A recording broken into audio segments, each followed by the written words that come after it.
अल्पवयीनासह वडिलांवर पोलिसांकडून मारहाणीचा आरोप पीडित कुटुंब न्यायाच्या शोधात.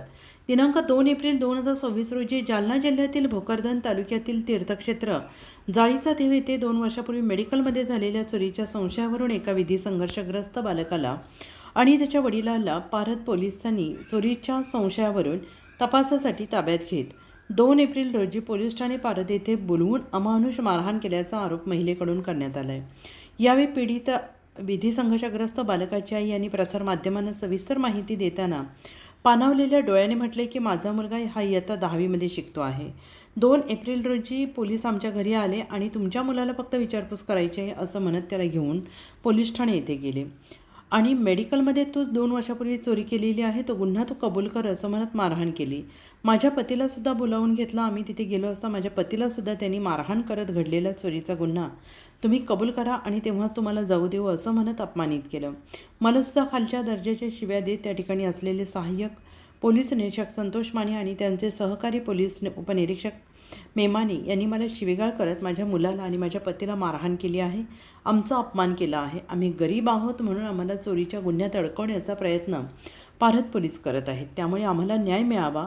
मला समाजात फिरण्यासाठी कुठेही नाक राहिलेलं नाही असं म्हणत या महिलेनं पोलिसांच्या कामकाजावर प्रश्नचिन्ह उपस्थित करत अप्पर पोलीस अधीक्षक आयुष नोपाणी यांची भेट घेत त्यांच्याकडे व्यथा मांडली आहे.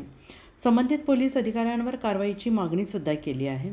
घडलेला हा प्रकार गंभीर असून संबंधित अधिकाऱ्यांची तात्काळ योग्य ती चौकशी करून या परिवाराला न्याय द्यावा आणि त्यांचा जो पोलीस अधिकाऱ्यांनी आणि कर्मचाऱ्यांनी अपमान केला आहे त्या पोलीस अधिकाऱ्यांवर तात्काळ कारवाई करावी अशी मागणीसुद्धा सामाजिक कार्यकर्ते आणि मातंग मुक्ती सेनेचे जालना जिल्हाध्यक्ष विष्णू गोखणे यांनी केली आहे.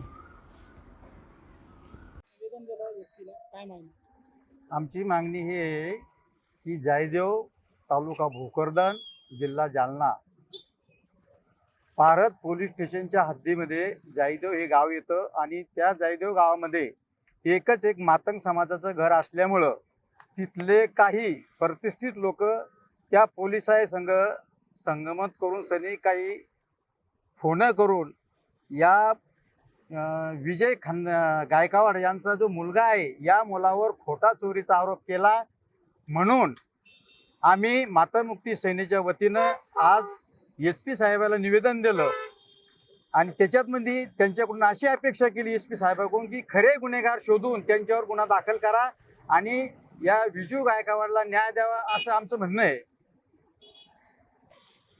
जर याच्यामध्ये PSI माने आणि त्यांचे सहकारी नेमाने यांनी हितू पुरस्कार यांना मांग या जातीचे असल्यामुळंच त्यांना त्रास देणं सुरू केलाय.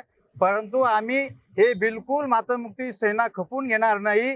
जर यांना न्याय जर मिळाला नाही, खऱ्याच्या खरं जर झालं नाही तर पारध पोलीस स्टेशनवर मातामुक्ती सेनेच्या वतीनं आम्ही मोर्चा काढू एवढंच सांगून सरी थांबतो. जय हिंद, जय भीम, जय महाराष्ट्र. मी विष्णू गोखणे, मातामुक्ती सेनेचा जिल्हाध्यक्ष. माझं नाव रेखा विजय गायकवाड आहे, राहणार जाळीचा देव.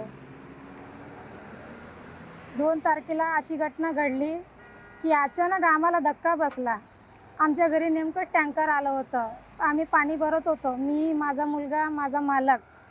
अचानक पोलीसवाल्याची गाडी आली आमच्या दारापुढं. आम्हाला म्हणते की तुमच्या पोराला आम्हाला फक्त फिंगरसाठी विचारपूस करायसाठी न्यायचं आहे.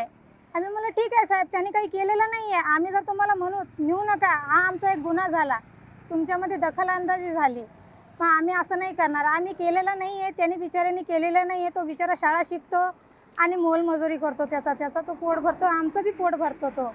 पण पोलीसवाल्यांनी बोललं असं की तुम्ही काय करा, आम्ही याला घेऊन जातो. पारध पोलीसवाल्यांनी माने आणि नेमानेनी की तुम्ही दोघं नवरा बायको पाठीमागणं या आणि तुमच्या पोराला घेऊन जा पारध पोलीस स्टेशनला येऊन.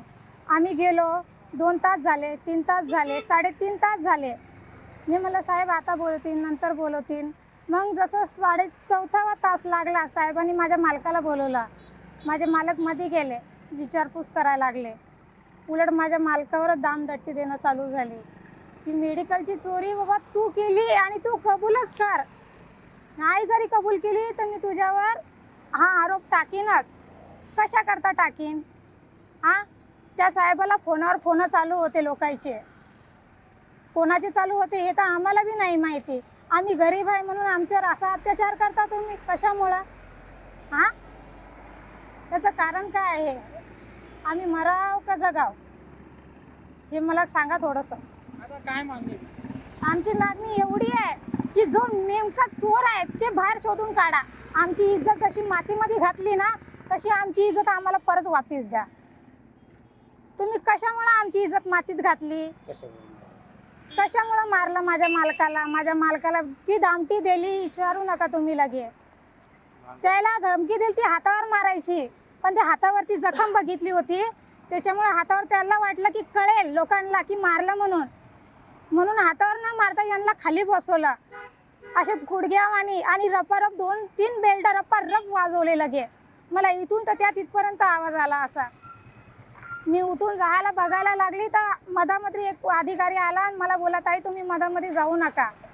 तुम्ही जर मधामध्ये गेला ना तो ताव तुमच्यावर निघेल. आणि त्याच्या अगोदर माझ्यावरच तो ताव निघला होता की ताई तुम्ही एका कोपऱ्यात गपचूप बसून राहा. कशामुळं? तुम्ही लोकांचं ऐकता, लोक तुम्हाला पैसे चारतात आणि आमच्यासारख्या गरीबाला तुम्ही मारते त्याच्यामुळे 2 पैशासाठी. यांनी कोणाच्या सांगण्यावर आणि आमचं एकच मातंगाचं घर आहे, आम्ही मागूनच खातो. आमचं हे घर आहे म्हणून आमच्या संग इतका छळ करता तुम्ही कशामुळं? याचं कारण सांगा ना मला. का आम्ही मातंग आहोत त्याच्यामुळं आमचा गुन्हा आहे? का आम्ही भिक्षा मागून खातो हा आमचा गुन्हा आहे? का आम्ही इज्जतीने राहतो हा आमचा गुन्हा आहे? मला या तीन तुम्हाला एक कुठला तरी प्रश्न उत्तर द्या मला हे की आमचं चूकता काय? कुठल्या पोलीस कर्मचाऱ्यांना अधिकाऱ्यांना मारलं? माने साहेब आणि माने साहेब पोलीस स्टेशन पारत या दोन्ही साहेबांनी. माझी तर इच्छा आहे असं करू नव्हतं. तुम्ही आम्हाला बोलवलं कशाला होतं की तुम्ही या तुमच्या मुलाला घेऊन जा. तुमचं काम होतं की तुम्ही आम्हाला बोलवलं की या बाबा तुमच्या मुलाबाळाला तुम्ही घेऊन जा. तुम्ही तसं न करता तुम्ही डायरेक्ट आमच्यावर ॲक्शन घातलं लोकांचं ऐकून.